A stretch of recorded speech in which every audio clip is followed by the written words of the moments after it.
Captain James Tiberius Kirk was legendary for his captaincy of the USS Enterprise during the era of those old scientists. But this wasn't the first Federation Starship he was assigned to, so let's break the actual first starship down. No, we're not talking about the USS Farragut, seen recently in Star Trek Strange New Worlds, but actually exploring the USS Republic. Greetings everyone, welcome to Trek Central. I'm your host Captain Jack, back to present a Star Trek Starship video for you. So of course, Captain Kirk is well known for his assignments to the Farragut and of course the Enterprise. But there was a ship before that, this being the USS Republic, which he was assigned to during his years in the Academy. What kind of a ship was the Republic, and what happened while Kirk was aboard? Before we warp into the juice of this video, if you want to keep up to date on all the latest Star Trek news, lore and more, then make sure to hit that subscribe button to never miss a video from the team here at Trek Central. Speaking of subscribing, we're very close to 100k subscribers here on the channel right now. So if you're enjoying these videos, myself, Lieutenant Adam, Commander Dom, and many other team members here on the channel, hit that subscribe button, it would be greatly appreciated. As always, please let us know your thoughts in the comment section below, because if you're talking about Star Trek, then of course we want to hear about it. Okay, engage. Now, sources of information on the Republic are a little sparse, so we shall do our best to make sense of the Republic where and when we can, so bear with. It seems that originally this ship was a Baton Rouge class starship, which was used by Starfleet in the 23rd century, though it was nearing retirement around the 2270s. The vessel was apparently first built in approximately the year of 2226, which would be approximately the same time as the Walker class, with the USS Shenzhou when it first entered service seen in Discovery. The ship class was considered to be the fastest Starfleet vessel at the time, with a maximum cruising velocity of warp 4.8. But as in the 2150s, Starfleet had the NX-1 reach a max speed of warp 6.9. We can assume a Baton Rouge could probably go faster if you pushed it. The vessel was approximately 245 meters in overall length, and its layout is very Starfleet in design. You have your typical saucer section attached to the typical secondary hull via a neck structure, with the secondary hull connected to 2 warp nacelles. However, what was different about the Baton Rouge is that these nacelles were not connected by a single nacelle pylon, but by 2 nacelle pylons and direct in line with the secondary hull, and not elevated like the Constitution class.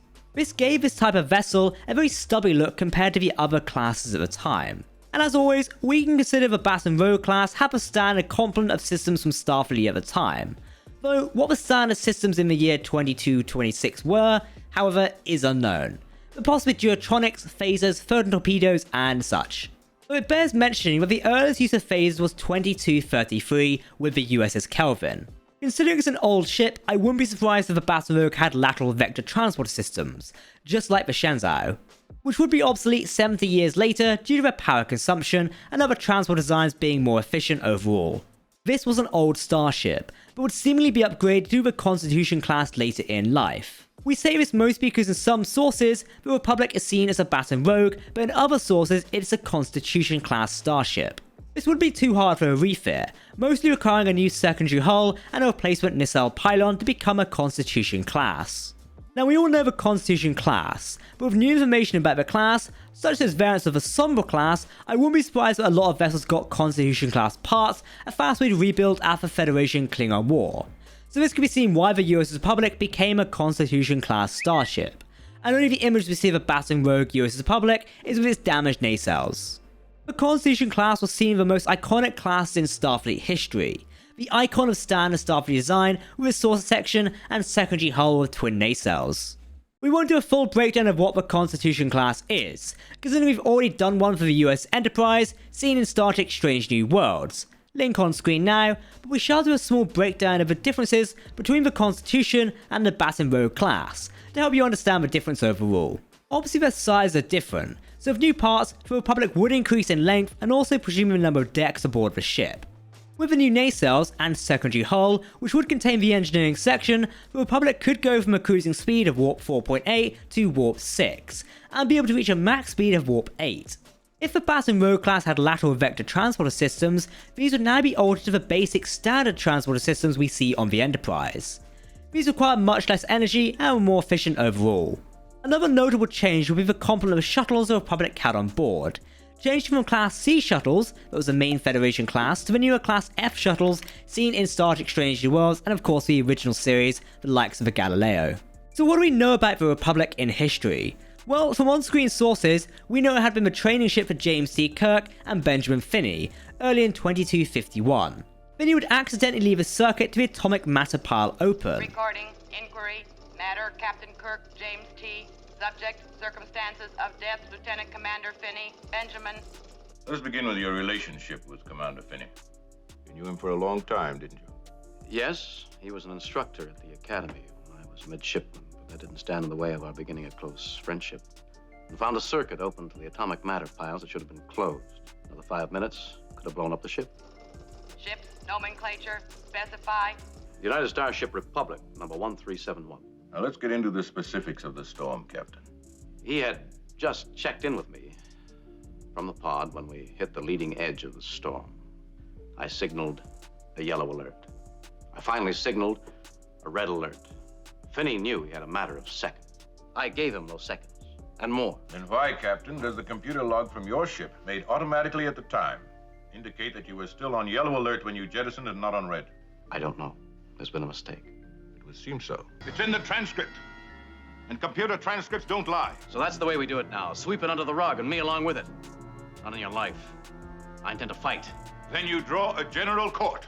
Draw it, I demand it. And right now, Commodore Stone, right now. The Republic could have self-destructed with all hands if this was missed. The issue was found by Kirk, who reported that it was Finney who did this.